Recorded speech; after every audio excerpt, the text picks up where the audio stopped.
Hey everyone, today I'm going to tell you the top 5 reasons to buy property out of state. And I know so many people are super nervous about this, but there are actually so many benefits. So let's jump right in.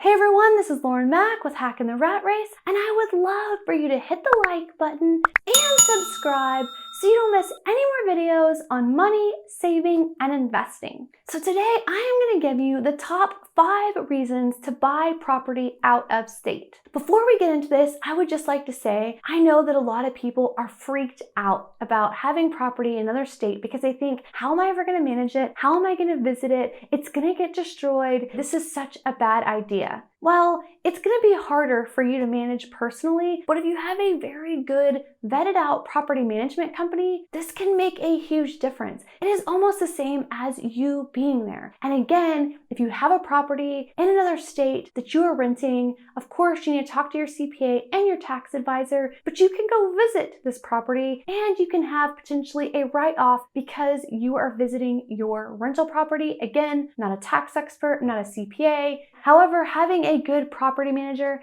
can make all the difference, and there are some amazing property managers out there. So reason number 1 is lower taxes, because oftentimes this can be a huge difference in the amount of money you pay on your mortgage, but it doesn't always correlate to a huge savings on rent. Let's say you have a property in Austin, Texas for $300,000. You're going to be paying close to $6,000 a year in taxes. However, if you have the exact same property for $300,000, say in Denver, Colorado, you're going to pay less than $2,000 a month in taxes. That's a difference of, let's just say, $4,000 a year. Here's the thing, rent in Austin and rent in Denver isn't that much different. The prices are pretty close to the same, which means instead of buying a property in Austin and going and buying a property in Denver, you're going to be making $4,000 more a year for the same price of property. And here's the thing, Texas and Florida and a few other states have really high property taxes. And there's a ton that are much lower, Colorado being on the very low end. So number 1, right there, just by investing in property out of state, you can make so much more money. The second reason is because depending on the state that you live in, it may be a tenant-friendly state or a landlord-friendly state. And the difference is, whose side does the law tend to gravitate towards, right? You can't have a slum that you don't manage, that doesn't have running water anywhere. So it's not something where, like, if you're in a landlord state, for example, that you don't have to take care of your tenants and maintain your property. However, if you are going to have an investment property, I highly recommend doing research on tenant-friendly states versus landlord-friendly states. So for example, would be Texas. It is a landlord-friendly state because if your tenant does something that they shouldn't be doing, or they don't pay their rent, they can be evicted, and they can be evicted more rapidly. There are other states that are considered tenant-friendly states. The tenant can do pretty much anything they want. It is really hard to raise rent on existing tenants. Basically, the laws heavily favor the tenant. Me personally, I would not buy an investment property in those states because it is a super headache, and oftentimes a lot of these laws and regulations can cause you to lose a lot of money over time, cause massive headaches. So I would just really consider, if you are not living in a landlord-friendly state, to buy property then not in your state, in a landlord-friendly state. If you're wondering which states are landlord-friendly versus tenant-friendly, just do a quick Google search and you can see. But if you're considering buying out of state and you're not exactly sure which state you want to buy in, I would definitely just check that before you pick a state to invest in. The third tip is, when you invest out of state, you can oftentimes get higher rents depending on the location, right? If you live in a very small to medium-sized town where maybe rents aren't very high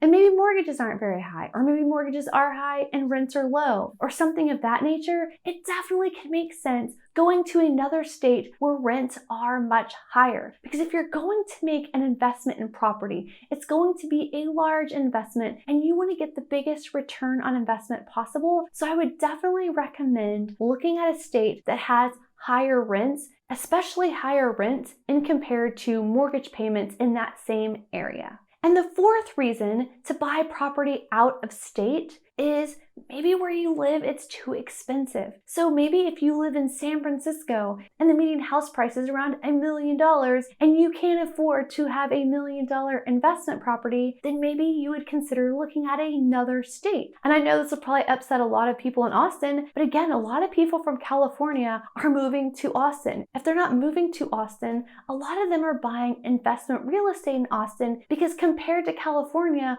while Austin real estate is fairly expensive, it is super cheap compared to California prices. So if where you're living is super expensive, or if it's just out of your budget, consider looking at other states where the rent is high, but the housing prices are much lower than the area that you are currently in.